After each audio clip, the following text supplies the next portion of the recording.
అందరికీ నమస్కారం. మొన్న ఈ మధ్య శాసనమండలి సభ్యుడు జయమంగళం వెంకటరమణ గారి రాజీనామా తిరస్కరణ పేపర్లో చూసి నాకు చాలా విచిత్రంగా అనిపించింది. ఒక ప్రజాస్వామ్య దేశంలో ఎన్నికల్లో పోటీ చేసి గెలిచి నాకు ఆ పదవి వద్దు అని స్వచ్ఛందంగా పదవికి రాజీనామా చేసే హక్కు ఏ సభ్యుడికైనా ఉంటుంది.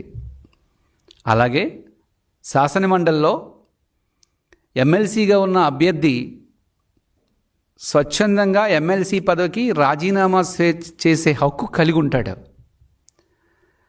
ఈ జయమంగళం వెంకటరమణ గారు, మరికొంతమంది సభ్యులు, మరి రాజశేఖర్ గారు కానీ, పోతుల సునీత మేడం గారు కానీ, పద్మశ్రీ మేడం గారు కానీ, రాజశేఖర్ గారు కానీ, వీరందరూ కూడా వైసీపీ పార్టీకి రాజీనామా చేశారు. ఎమ్మెల్సీగా కూడా రాజీనామాను అందించారు. ముఖ్యంగా 2024 నవంబర్లో రాజీనామా చేస్తే సుమారు 1 సంవత్సర కాలం రాజీనామా చేసిన తరువాత మా రాజీనామాను ఆమోదించండి అని చెప్పి లిఖితపూర్వకంగా ఇవ్వడమే కాకుండా బహిరంగంగా శాసన మండలిలో స్వచ్ఛందంగా నిలబడి, సార్ గౌరవ చైర్మన్ గారు మా రాజీనామాను ఆమోదించండి అని నిలబడి వీళ్ళు అడిగితే కనీసం వారి వైపు చైర్మన్ గారు కనీసం చూడడం కూడా లేదు. చివరికి జయమంగళం వెంకటరమణ గారు మా రాజీనామాని ఆమోదించలేదని కోర్టుకు వెళ్ళడం జరిగింది. 2025 సెప్టెంబర్లో కోర్టుకు వెళ్తే కోర్టు దీనిపై అఫిడవిట్ని దాఖలు చేయమని చైర్మన్ గారికి సూచించడం జరిగింది. కానీ చైర్మన్ గారు స్పందించలేదు. ఈ నేపథ్యంలో కోర్టు 10,000 రూపాయలు జరిమానా కూడా చైర్మన్ గారికి విధించడం జరిగింది. అసలు ఇది వింటుంటేనే చాలా విచిత్రంగా అనిపిస్తుంది. నేను వెళ్ళిపోతాను, నా సభ్యత్వానికి రాజీనామా చేస్తాను అని అడిగితే కనీసం రాజీనామాను ఆమోదించకపోవడం ఏంటి, స్పందించకపోవడం ఏంటి? లిఖితపూర్వకంగా అడిగారు, బహిరంగంగా సభలో అడుగుతున్నారు, అయినా స్పందించకపోవడం ఏంటి? ఎవరి హక్కులు కాపాడడానికి మీరు ఈ చర్యకు పాల్పడుతున్నారు?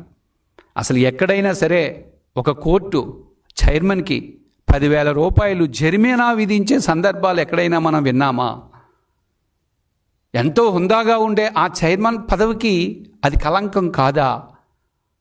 చాలా దారుణంగా ఉంది అది వింటుంటేనే మాకు. నిజానికి ఈ సభ్యులందరూ ఎన్నోసార్లు నిలబడి మా రాజీనామాను ఆమోదించండి అని అడిగినప్పటికీ ఎందుకు చైర్మన్ గారు రాజీనామాను ఆమోదించటం లేదు? ఎవరి ప్రయోజనాలు కాపాడడం కోసం మీరు చూస్తున్నారు? అదే మాకు అర్థం కావటం లేదు. చైర్మన్ గారు వారి ప్రవర్తన చాలా హుందాగా అనిపించేది మొదట్లో. అలా క్రమక్రమంగా చైర్మన్ గారు ఆ సీటుకి కళంకాన్ని తీసుకొస్తున్నారేమో అని మాకు అనిపిస్తుంది. ఈ సందర్భంలో ఒక ఉదాహరణ చెప్పాలి. 2008లో UPA 2 ప్రభుత్వం అధికారంలో ఉన్నప్పుడు అమెరికాకు సంబంధించి న్యూక్లియర్ డీల్ అనే అంశంపై ఓ వివాదం వచ్చినప్పుడు ఆ రోజు కమ్యూనిస్ట్ పార్టీలు, వామపక్షాలు కాంగ్రెస్కి మద్దతును ఉపసంహరించుకున్నాయి.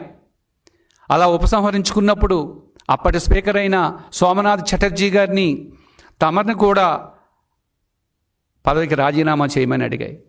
అయినప్పటికీ 10 సార్లు పశ్చిమ బెంగాల్ నుంచి ఎంపీగా ఎన్నికైన సోమనాథ్ చటర్జీ గారు ఆ స్పీకర్ పదవికి వన్నె తెస్తూ, గౌరవాన్ని పెంచుతూ, స్పీకర్ పదవి అనేది రాజకీయాలతో సంబంధం లేని పదవి, రాజకీయాలకు అతీతమైన పదవి అని భావించి పార్టీ వారు చెప్పినట్టు వినుకుంటా ఆ స్పీకర్ పదవికి వన్నె తెచ్చి ఈరోజు భారతదేశ చరిత్రలో స్పీకర్ అంటే సోమనాథ్ చటర్జీ గారు గుర్తుకొచ్చేలాగా వ్యవహరించారు. అంటే ఎటువంటి పక్షపాతానికి పోలేదు ఆయన. బట్ ఈరోజు చూస్తే ఆంధ్రప్రదేశ్ రాష్ట్రంలో శాసనమండలి చైర్మన్ గారి ప్రవర్తన చూస్తుంటే, సభ్యులు రాజీనామా చేస్తుంటే వారి రాజీనామాను ఎందుకు ఆమోదించట్లేదని అడుగుతున్నాం. ఎవరి ప్రయోజనాల కోసం మీరు ఆమోదించట్లేదు?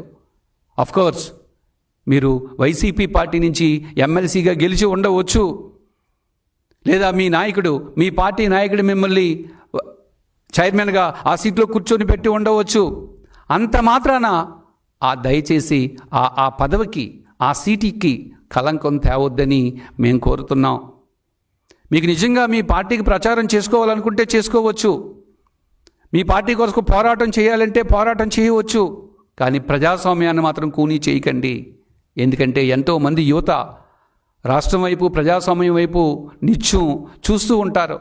ప్రజాస్వామ్యం కూనీ అవుతుంటే బాధపడుతూ ఉంటారు.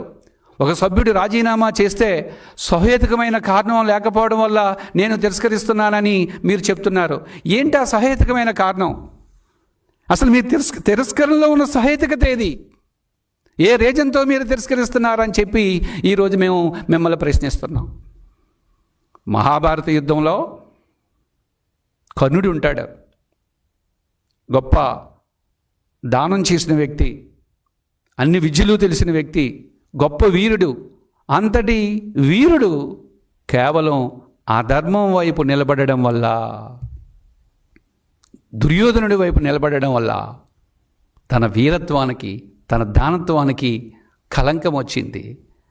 ఈరోజు మహాభారత యుద్ధంలో ఆయన అప్రతిష్ట పాలు, ఆయన కీర్తి, ఆయన ప్రతిష్టలు మొత్తం పాడైపోయాయంటే కారణం ఒకే ఒక్క కారణం, ఆయన అధర్మం వైపు నిలబడడమే. గౌరవ చైర్మన్ గారిని మేము కోరేది ఏంటంటే, ఒక హుందాతనంతో ఉన్న వ్యక్తి, మీరు మంచి వ్యక్తిత్వం కలిగిన వ్యక్తి, రాజకీయ పరంగా కూడా మా పార్టీ మేము మిమ్మల్ని గౌరవిస్తాం. దయచేసి ఆ గౌరవాన్ని మీరు కోల్పోకండి. ఆ సీటు యొక్క హుందాతనాన్ని మీరు పాడు చేయకండి. ప్రజాస్వామ్యంపై ప్రజలకున్న నమ్మకాన్ని, విశ్వాసాన్ని కాపాడండి. మీ వైసీపీ పార్టీ కోసమో, లేకపోతే అక్కడ సభ్యులు రాజీనామాలు అన్నీ ఆమోదిస్తే శాసనసభలాగా శాసన మండలిలో కూడా మెజారిటీ పోతుందనో, లేకపోతే ఒక్కొక్క సభ్యుడు రాలిపోతాడనే ఉద్దేశంతో మీరు అట్లా హుందాతనం పాడు చేయకుండా ఉండాలని మరొక్కసారి మేము గౌరవ చైర్మన్ గారిని కోరుకుంటున్నాం. ఎందుకంటే కోట్లాది ప్రజలు మీరు చేసే ప్రతి పనిని కూడా రెండు కళ్ళతో చూస్తున్నాయి, కోట్లాది కళ్ళతో చూస్తున్నాయి చైర్మన్ గారు ఏం చేస్తున్నారని. ఒకప్పుడు శాసనసభను బాగా వీక్షించేవారు, ఈరోజు శాసన మండలిలో ఏం జరుగుతుందో ప్రతి అంశాన్ని కూడా చూస్తున్నారు. ఆంధ్రప్రదేశ్ రాష్ట్ర ప్రజలే కాదు, పక్క రాష్ట్ర ప్రజలు, మన తెలంగాణ ప్రజలు కూడా మన వైపు చూస్తున్నారు. చైర్మన్ యొక్క వ్యవహార శైలిని చూస్తున్నారు. మీ శైలి చూస్తుంటే పార్టీ పట్ల, మీ వైసీపీ పార్టీ పట్ల విధేయుడిగా, వీర విధేయుడిగా ఉన్నట్లు మీరు కనపడుతున్నారు. మేము కోరేది ఒక్కటే, సోమనాథ్ చటర్జీ గారిలాగా ఆ పదవికి వన్నె తెస్తారో లేదా. గతంలో శాసనసభలో చూసాం, 2019-24లో చూసాం, అక్కడ స్పీకర్ యొక్క చర్యలు చూసాం. మా పార్టీ సభ్యులందరూ ఇటువైపు రండి అని చెప్పి నేరుగా శాసనసభ